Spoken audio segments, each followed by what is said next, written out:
अगर हम बात करें ताकतवर नॉन लेजेंडरी पोकेमॉन्स की एंड चार्जार्ड का नाम ना आए ऐसा हो ही नहीं सकता। ये पोकेमॉन एनिमे का सबसे ताकतवर नॉन लेजेंडरी पोकेमॉन रहा है सबसे लंबे समय तक।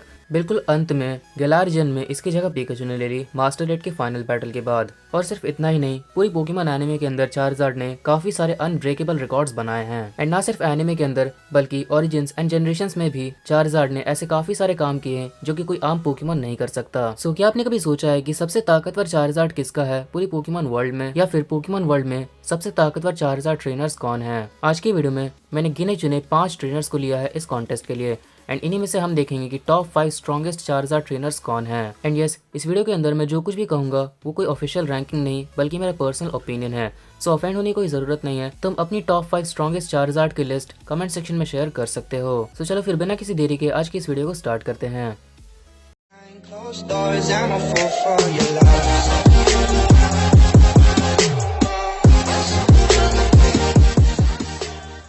सबसे पहले मैं तुम्हें उन 5 ट्रेनर्स के नाम बता देता हूँ जिनको मैंने इस कॉन्टेस्ट में लिया है। वो है लीजा, रेड, अलान, ऐश एंड लियोन। ट्रेवर को बेसिकली तुम ऑनरेबल मेंशन से मान सकते हो। हाँ, उसका चार्जार्ड कंपैरेटिवली पावरफुल है बाकी के चार्जार्ड से जितने अभी तक दिखाए गए हैं एनिमे के अंदर। लाइक तुम कवई का चार्जार्ड ले सकते हो but he is nowhere around the level of this 5। So सबसे पहले हम बात करते हैं बेस फॉर्म के बारे में। तो अगर बेस फॉर्म की बात की जाए देन 5th पोजीशन पे मेरे हिसाब से लीजा आएगी। Because I would agree that हाँ, स्टार्टिंग में चारस्विक वैली के चार्जार्ड्स को एक अलग ही लेवल पर दिखाया गया था बट लेटर ऑन उनसे भी ज़्यादा पावरफुल चार्जार्ड्स हमें पोकेमॉन कंपनी ने इंट्रोड्यूस कर दिए। सो हाँ, फॉर नाउ अभी तक जितने फीट्स दिखाए गए हैं मेरे अकॉर्डिंग इन सभी में सबसे पीछे लीजा का चार्जार्ड है। आई मीन वो चारस्विक वैली के चार्जार्ड्स जिन्हें काइंड ऑफ यहाँ पर स्ट्रॉन्गेस्ट चार्जार्ड्स कंसिडर किया गया था एक टाइम पर। अब अगर 4th पोजीशन की बात करें then it might be debatable because 4th position के लिए मेरे पास 2 नाम है, ऐश का चार्जार्ड एंड अलान का चार्जार्ड। अब अगर हम बेस फॉर्म की बात करें देन यहाँ पर 90% लोग 1 सेकंड तक नहीं लेंगे ये कहने में दैट ऐश का चार्जार्ड कहीं ज़्यादा आगे अलान के चार्जार्ड से। But is that really true? Well, according to me this fight isn't easy for either side. हाँ, यहाँ पर एक अनडिनाइबल फैक्ट है that we have barely seen Alain's Charizard fighting in base form. वो बेस फॉर्म में काफ़ी कम लड़ा है, लेकिन अगर तुम उसके फीट्स को एक बार सही से देखो देन वो कमज़ोर बिल्कुल भी नहीं है। बिकॉज इवन इन कालोस वो attack power, durability, speed and reflexes इन सभी के मामले में काफ़ी अच्छे खासे फीट्स दे चुका है। अगर अटैक पावर की बात रही देन वो ज़ायगार्ड को एक ही फ्लेम थ्रूअर से नीचे गिरा चुका है एंड ड्रैगन क्लॉ से उसे एक बहुत मैसिव पुशबैक दे चुका है एंड ये सब काम उसने यहाँ पे बेस फॉर्म में किए थे। ड्यूरेबिलिटी की बात रही तो उसने मेगा गार्चॉम्प का एक डायरेक्ट ड्रैको मीटियोर सहा है। एंड जहाँ तक बात रही स्पीड एंड रिफ्लेक्सेस की देन अभी तक में अगर हम ऐश के चार्जार्ड के सारे वर्जन्स को देखें देन यूनोवा वाला फास्टेस्ट एंड स्ट्रॉन्गेस्ट था, लेकिन यूनोवा वाले की स्पीड को देखें तो वो आयरिस के ड्रैगनाइट के अटैक्स को काफ़ी ईजिली डॉज कर लेता है। But on the other hand अलान का चार्जार्ड ग्रेनिंजा के अटैक्स को काफ़ी ईजिली डॉज कर चुका है। एंड मुझे बताने की ज़रूरत नहीं है कि आयरिस का ड्रैगनाइट ज़्यादा फास्ट है फिर ऐश का ग्रेनिंजा। लेकिन इसी के साथ हम ये बात भी नहीं भूल सकते हैं दैट ऐश का चार्जार्ड यहाँ पर फुल पावर से तभी लड़ता है जब उसे उसकी ज़रूरत होती है। बिकॉज उसकी मैक्सिमम स्पीड अगर मैं बताऊँ तो बस एक ही बैटल में हमें देखने को मिली थी और वो थी एंटे के खिलाफ, जहाँ पर मॉली की वजह से चार्जार्ड को बहुत सारे स्पाइक्स का सामना करना पड़ रहा था एंड वो स्पाइक्स अचानक से कहीं पर से भी निकल जा रहे थे। बट स्टिल चार्जार्ड जिस स्पीड से सबको डॉज कर रहा था दैट वाज एडमिरेबल।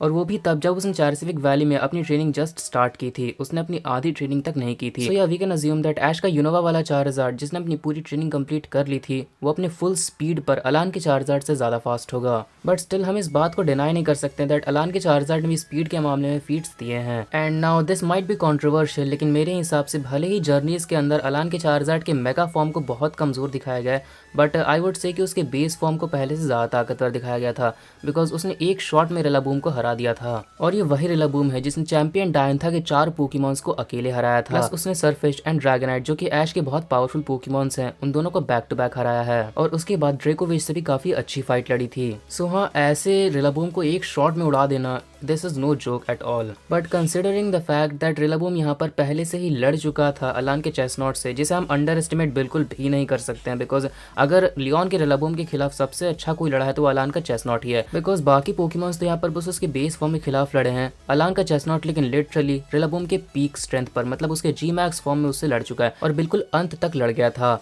रिलाबूम का जी मैक्स फॉर्म खत्म भी हो गया था। उस दौरान इसने लिटरली रिलाबूम के अटैक्स को ना सिर्फ हैंडल किया बल्कि उस पर एक अच्छा खासा अटैक भी लैंड कर दिया था। So there could be an argument that Rillaboom पहले से यहाँ पर खुद पर अटैक्स खा चुका था, प्लस यहाँ पर उसने एक जस्ट जी मैक्स फॉर्म यूज़ किया था जिसमें उसकी एनर्जी ड्रेन हुई है। सो हाँ, इन शॉर्ट रिलाबूम पहले से ही थका हुआ था। सो अगर ऐसे थके हुए रिलाबूम के सामने ऐश का चार्जार्ड आए फुल हेल्थ में और उस पर उसी समय साइस्मिक टॉस यूज़ कर दे तो इसके काफ़ी ज़्यादा चांसेस है कि ऐश का चार्जार्ड भी उसे एक शॉट में उड़ा देता। लेकिन अभी भी एक चीज़ है जिसे हम भूल नहीं सकते हैं, एंड वो है कि फ्लेयर ब्लिड्स यहाँ पर अलान के चार्जार्ड का स्ट्रॉन्गेस्ट अटैक नहीं है। उसका स्ट्रॉन्गेस्ट अटैक ब्लास्ट बर्न है, जबकि साइस्मिक टॉस ऐश के चार्जार्ड का स्ट्रॉन्गेस्ट अटैक है। सो अलान के चार्जार्ड ने अपने सेकंड स्ट्रॉन्गेस्ट अटैक से लियोन के one of the strongest Pokemon Rillaboom को एक शॉट में हरा दिया। तो अपने स्ट्रॉन्गेस्ट अटैक यानी कि ब्लास्ट बर्न अटैक के साथ डेफिनेटली अलान का चार्जार्ड और ज्यादा ताकतवर है। But since we have not seen this in anime then this would be like making unrealistic assumptions. So हाँ, फॉर नाउ जितने भी फीट्स इनके दिए गए हैं एनिमे के अंदर अभी तक, उसी हिसाब से Ash's Charizard takes the win with high to extreme difficulty. So fourth पे मेरे अकॉर्डिंग अलान का चार्जार्ड रहेगा एंड थर्ड पे ऐश का चार्जार्ड। नाउ सेकंड पे कौन आएगा? अब सेकंड पे मैं बेसिकली रखना चाहूँगा रेड के चार्जार्ड को।